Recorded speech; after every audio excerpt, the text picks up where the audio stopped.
Bismillahirrahmanirrahim. Assalamualaikum warahmatullahi wabarakatuh.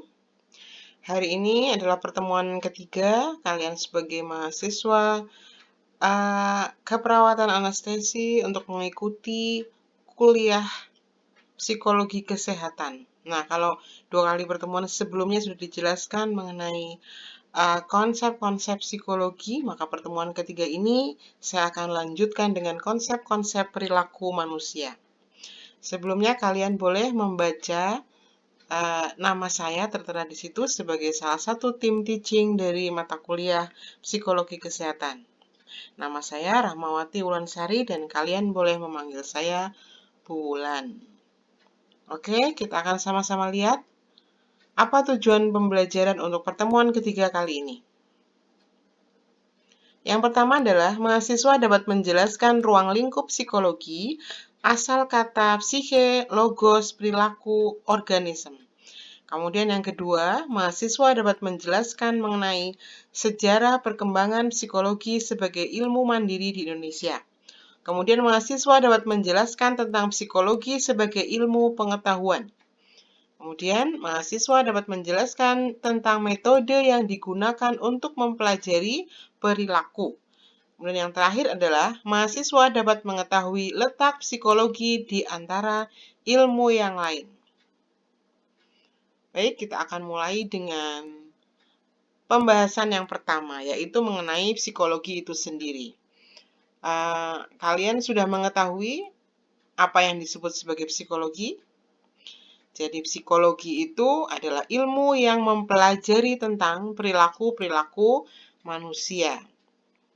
Kalau diartikan secara harfiah, psikologi terdiri dari 2 kata. Ada psike, artinya jiwa, dan logos, artinya ilmu. Nah, kalau ada yang menyebutkan psikologi adalah ilmu jiwa, itu benar. Namun, secara lebih tepat kita akan mengatakan bahwa psikologi mempelajari tentang perilaku-perilaku manusia. Sebab, secara psikis, kita tidak bisa memberikan kesimpulan ketika kita tidak mempelajari perilakunya. Jadi yang namanya kondisi psikis akan selalu termanifestasi pada perilaku-perilaku harian. Nah, dengan mempelajari perilaku itulah kita kemudian bisa memahami kondisi psikis yang bersangkutan.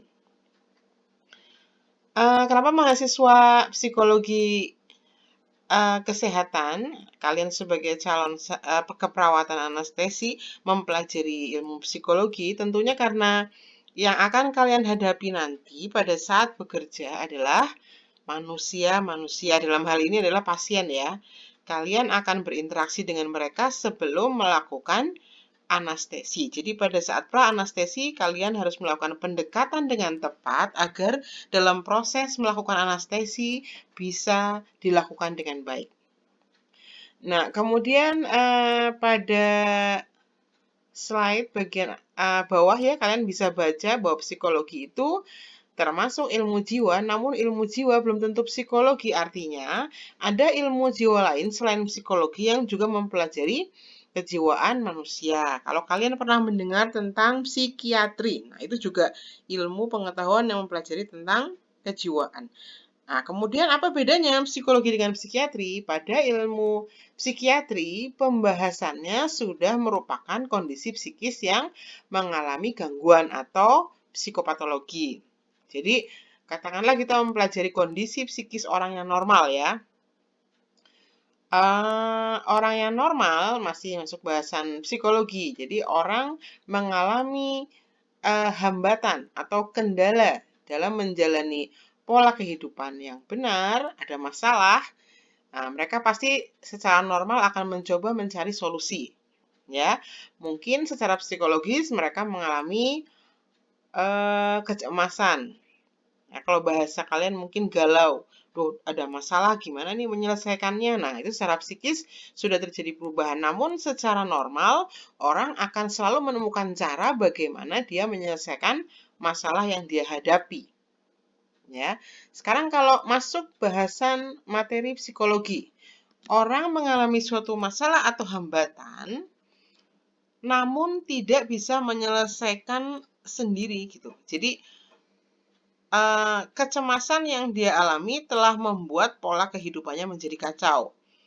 Kalau ada di antara kalian yang mengalami suatu masalah, kemudian tidak menemukan solusi, kemudian bertumpuk dengan tekanan-tekanan yang lain, baik yang bersumber dari tempat kuliah atau masalah keluarga, kemudian hal tersebut termanifest ke fisik. Kalian menjadi sering migrain, atau kalian menjadi mules, kalian menjadi malas kuliah. Kalau mengingat masalah yang kalian sedang hadapi, kemudian, oh iya ya, belum ada solusinya, aduh, jadi deg-degan, misalkan gitu ya. Itu sudah masuk pada tahapan orang yang bersangkutan mengalami neurosis. Nah, ini masuk dalam bahasan ilmu psikologi ya. Jadi, seorang psikolog akan mencoba untuk memberikan terapi kognitif, terapi perilaku, melalui proses konseling, dan lain sebagainya untuk kemudian mencoba mengajak orang yang mengalami neurosis untuk kembali kepada kondisi psikologi yang normal. Nah, pada psikiatri, ini sudah masuk ranah yang lebih dalam. Jadi, kalau misalkan seseorang mengalami masalah psikologis, tadi ya neurosis ya, namun tidak juga segera kembali kepada kondisi psikologis yang normal. Misalkan dia tidak mendapatkan support dari lingkungan, dia tidak mendapatkan bimbingan dari orang tua, dari dosen PA, dosen wali. Dia kebetulan lingkungannya juga tidak memberikan support. Nah, orang yang seperti itu biasanya kondisi neurosisnya bertahan, kemudian dalam beberapa waktu akan berubah menjadi psikosis. Psikosis itu orang yang mengalami gangguan neurosis berat, kemudian sudah muncul tanda dan gejala halusinasi, waham. Halusinasinya itu juga bisa berupa halusinasi dengar, halusinasi lihat. Sebetulnya yang terjadi adalah orang yang bersangkutan sudah tidak memiliki defense mechanism lagi. Jadi mekanisme bertahannya itu sudah jebol. Ada masalah, terus bertumpuk, masalahnya nggak pernah selesai. Akhirnya dia berhalusinasi. Dia merasa seperti sedang curhat pada seseorang. Nanti dia curhat sendiri, dijawab sendiri, kadang jadi ketawa sendiri. Nah, itu yang disebut sebagai halusinasi. Kalau sudah ada tanda-tanda semacam itu, berarti sudah masuk ranah psikiatri. Nah, kemudian perlu mendapatkan terapi farmako. Ya, jadi obat-obatan itu sangat diperlukan untuk bisa menekan kondisi psikologis tersebut sebagai antidepresan semacam itu ya. Jadi itu ya, kalian harus tahu perbedaannya. Karena di masyarakat nanti tentunya kalian sebagai salah satu yang mungkin akan ditanya oleh masyarakat ya, kira-kira kalau gangguan seperti ini masuknya kemana nih, polipsikologi atau polipsikiatri gitu kan, sesuatu yang wajar ditanyakan oleh masyarakat ya yang nggak belajar psikologi. Kalian sebagai calon perawat anestesi ketika dikonfirmasi semacam itu harus sudah bisa mengetahui perbedaannya. Nah, tadi kita sudah bahas mengenai definisi psikologi ya. Ini Ibu sadurkan dari beberapa buku. Sebetulnya menggunakan buku apapun boleh, tapi ini kebetulan ada statement dari Woodward dan Marquis. Jadi psikologi merupakan ilmu tentang aktivitas-aktivitas individu, dan kemudian dari Branca, psikologi merupakan ilmu yang mempelajari tentang tingkah laku manusia. Tingkah laku yang diselidiki dan dipelajari adalah tingkah laku manusia maupun hewan, tetapi hasil penelitiannya nanti dikaitkan dengan untuk mengerti tingkah laku manusia. Seperti kalian mungkin harus ketahui bahwa di beberapa laboratorium psikologi secara eksperimental itu menggunakan hewan tikus atau hewan anjing untuk kemudian membuat suatu teori-teori psikologi. Contoh simpelnya adalah teori pembentukan perilaku dari Pavlov ya. Jadi cerita simpelnya adalah ingin dibuktikan apakah memang suatu tingkah laku bisa terkondisi. Nah, itu ternyata bisa dibuktikan dengan pembiasaan-pembiasaan yang dilakukan oleh Pavlov terhadap seekor anjing. Jadi anjing diberikan stimulasi, ada bel, bunyi bel, tet. Setelah itu dikasih daging, makan anjingnya. Berapa saat kemudian diberikan bunyi bel lagi, tet. Kemudian diberikan daging, anjing itu makan lagi. Terus beberapa kali percobaan, pada akhirnya ketika dibunyikan bel, tet, dagingnya tidak keluar, anjing itu sudah terbiasa mengeluarkan air liur. Nah, prinsip-prinsip seperti itulah yang kemudian dipakai oleh ilmu psikologi untuk memberikan terapi-terapi perubahan perilaku pada manusia. Jadi, terapi-terapi untuk anak autis, semacam itu ya, itu menggunakan prinsip semacam itu. Kemudian tingkah laku manusia itu harus didukung oleh 3 aspek. Secara fisiologis, otot, otak, dan syaraf itu harus tumbuh dan berkembang dengan normal. Karena dengan demikian, semua aspek itu mendukung untuk bisa tercapainya kondisi psikologis yang maksimal. Karena misalkan hanya satu saja ya, yang tidak tumbuh dengan baik, itu tidak akan membuat kondisi psikologis dapat dibandingkan dengan orang yang normal. Contoh, otot berkembang baik, otak berkembang dengan baik, tapi syarafnya, nah misalkan syaraf ada masalah, itu biasanya anak tidak akan berkembang secara psikologis dengan normal. Anak usia 3 tahun, di mana teman sebayanya sudah bisa berlari-lari. Dia otaknya sudah berpikir dengan baik, otot oke, dia tumbuh, badannya menjadi besar. Namun, syarafnya ada masalah, dia lumpuh misalkan. Nah, secara psikologis anak tersebut sudah mulai berpikir, wah ternyata orang seumuran aku tuh harusnya bisa lari ya. Teman-temanku bisa lari kok aku nggak bisa. Nah, konsep diri dan citra diri seperti itulah yang kemudian membuat mereka secara psikologis akan berbeda ya. Nah, gitu. Jadi mulai pada saat itu mungkin dia bisa menarik diri, merasa berbeda, dia tidak tumbuh menjadi anak yang ceria dan sebagainya. Kemudian tingkah laku manusia yang dipelajari oleh ilmu psikologi adalah ada aspek-aspek yang dipelajari. Yang pertama adalah kognitif atau proses berpikir. Yang kedua adalah afektif, aspek emosional atau perasaan. Yang ketiga adalah psikomotorik. Oke, secara singkat kita akan sama-sama belajar tentang sejarah. Jadi, dahulunya ilmu psikologi sama seperti ilmu-ilmu yang lain merupakan anak dari induk ilmu, yaitu ilmu filsafat ya. Dimulainya pada abad keempat ketika Plato, seorang ahli filsuf, ini mendirikan sekolah filsafat bernama Akademi. Pada saat itulah pertama kali ada orang yang berpendapat bahwa jiwa manusia itu terdiri dari fisik dan psikis. Jadi Plato adalah orang yang pertama kali memiliki statement semacam itu. Jadi dia melihat tidak hanya fisik yang tumbuh berkembang, namun manusia juga memiliki psikis yang tumbuh dan berkembang. Nah, sejak tahun 1879 ketika Wilhelm Wundt mendirikan laboratorium psikologi, itu adalah titik di mana psikologi menjadi ilmu yang ilmiah. Karena sebelum adanya laboratorium psikologi, ilmu psikologi itu sering berspekulasi. Mungkin seperti ini, mungkin seperti itu. Nah, ketika didirikan laboratorium psikologi, statement apapun yang disampaikan atau teori apapun yang dirilis, maka harus didahului dengan sebuah penelitian atau eksperimen. Disitulah kemudian kita bisa mengklaim bahwa psikologi itu objektif, ilmu yang ilmiah. Jadi dia punya data dan fakta ketika dia menyampaikan suatu teori. Ruang lingkup psikologi. Nah, psikologi itu sebetulnya punya prinsip bahwa di mana saja ada manusia, disitulah ilmu psikologi pasti akan dipakai. Jadi kita akan mempelajari banyak hal ya. Bisa mempelajari psikologi perkembangan, bagaimana perkembangan yang normal dari mulai usia bayi, anak-anak, remaja, dewasa, sampai lansia.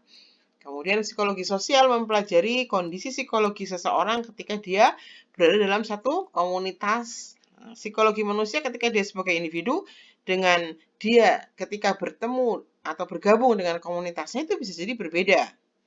Ya, contoh kalau tawuran bisa ya rame-rame mau berani, tapi kalau disuruh satu lawan satu orang bisa tidak berani ya, artinya secara psikologis berarti memang berbeda kondisinya. Kemudian psikologi pendidikan, dia akan dipakai ketika mencoba mengevaluasi seseorang, apakah dia cocok untuk mempelajari satu hal, misalkan untuk penjurusan, misalkan untuk pemilihan fakultas di universitas, itu akan terpakai di situ ya.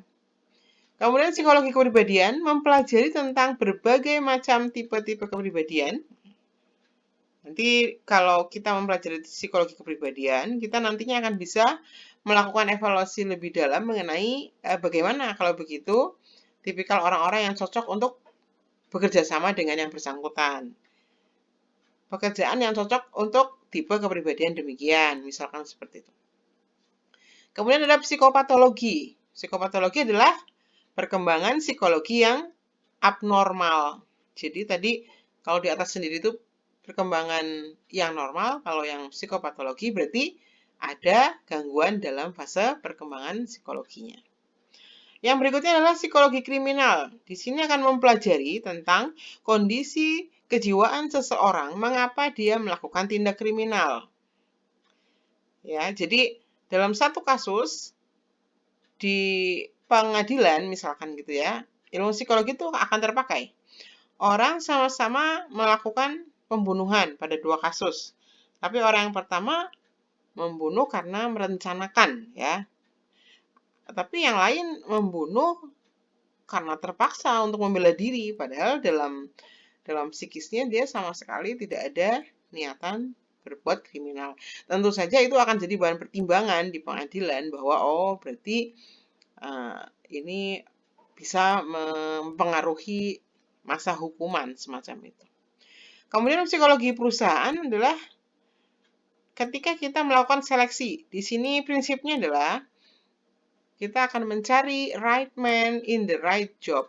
Orang yang cocok secara karakter atau kepribadian dengan job description yang ditawarkan oleh suatu perusahaan. Nah, jadi prinsipnya dimanapun ada manusia, disitulah ilmu psikologi dipakai. Kemudian ada macam-macam teori psikologi perkembangan. Sebetulnya psikologi perkembangan manusia itu ditentukan oleh faktor apa sih? Teori-teorinya adalah sebagai berikut. Ada teori nativisme atau keturunan. Schopenhauer berpendapat bahwa manusia itu sangat ditentukan oleh faktor keturunan. Kalau orang tuanya memiliki sifat yang introvert, anaknya pasti juga introvert. Teori yang kedua, empirisme oleh John Locke. Berbeda dengan teori nativisme, kalau empirisme berprinsip bahwa yang menentukan psikologi perkembangan manusia itu bukan keturunan, namun lingkungan, pengalaman, proses pendidikan, pola asuh orang tua. Ya, jadi dia berprinsip tabula rasa. Jadi manusia yang lahir itu bagaikan kertas putih yang belum ditulisi. Jadi sebagai sebuah kertas, nantinya lingkunganlah yang akan menuliskan. Dituliskan dengan huruf hitam, nanti dia akan berwarna hitam juga. Dengan huruf berwarna merah, maka dia akan tumbuh menjadi berwarna merah. Jadi sangat tergantung pada lingkungan. Ini menurut John Locke. Tapi pada teori ketiga, konvergensi, ini menurut William Stern bahwa dua faktor di atas sebetulnya sama-sama memiliki kontribusi terhadap proses perkembangan psikologi manusia. Oke, yang terakhir adalah konsep dan teori perilaku. Saya hanya akan memberikan dua teori pembentukan perilaku manusia. Sedangkan kalau kalian ingin memperluas wawasan, kalian boleh membaca buku lain yang mempelajari tentang pembentukan perilaku ya. Saya akan merilis dua teori. Yang pertama adalah dari Woodward dan Schulberg. Perilaku manusia timbul akibat adanya stimulasi yang mengenai individu tersebut. Jadi perilaku merupakan respon suatu stimulus. Rumusnya adalah R sama dengan fungsi dari S, O. Respon adalah fungsi dari stimulus dan organisme. Jadi setiap orang akan memberikan respon apabila dia mendapatkan suatu stimulus. Kalian dapat stimulus informasi bahwa hari ini jam sekian akan ada perkuliahan psikologi. Maka respon kalian adalah mempelajari hal tersebut pada hari dan jam yang sama. Tapi dalam perkembangannya rumusnya berubah menjadi respon sama dengan fungsi dari stimulus, antecedent. Kenapa antecedent? Pada antecedent artinya setiap individu itu memiliki karakter yang berbeda-beda. Oleh karena itu, walaupun mendapatkan stimulus yang sama, belum tentu responnya sama. Jadi ketika mendapatkan informasi mengenai hari dan jam pelaksanaan perkuliahan psikologi kesehatan, ada yang mau langsung mempelajari hal tersebut pada hari dan jam yang ditentukan. Namun, mahasiswa lain barangkali tidak langsung tune in. Kenapa? Karena banyak distraksi. Nantilah mau ketemuan dulu sama teman sekolah waktu SMA. Nantilah saya mau melakukan ini itu sesuai dengan hobi. Mau main musik dulu, gitaran dulu, mau gambar dulu, mau lihat YouTube dulu, kartun, apa, dan sebagainya. Nah, itu sangat tergantung pada antecedent. Walaupun stimulusnya sama-sama pengumuman jadwal kuliah. Tapi respon bisa berbeda-beda ya. Jadi sama seperti ketika kalian nanti akan terjun di masyarakat, kalian tidak boleh sama sekali berharap bahwa respon setiap orang itu akan sama. Walaupun kalian sudah memberikan pendekatan atau informasi yang sama. Siap-siaplah secara mental untuk bisa menghadapi berbagai respon dari masing-masing individu. Jadi kalau kalian mau profesional sebagai seorang perawat, respon apapun yang ditimbulkan oleh pasien, kalian harus terima dengan baik. Kemudian pembentukan perilaku yang kedua, dari Bandura. Perilaku pada individu sangat tergantung pada lingkungan dan organisme itu sendiri. Jadi ada 3 unsur ya, B, behavior, fungsi dari E, environment atau lingkungan, dan O adalah organisme atau manusia itu sendiri. Pada perkembangannya, behavior itu merupakan fungsi dari E dan O. E dan O itu sama-sama memiliki panah dengan arah yang terbalik. Bisa environment mempengaruhi organisme, bisa organisme mempengaruhi environment. Kalau lingkungan mempengaruhi individu, mudah dijelaskan ya.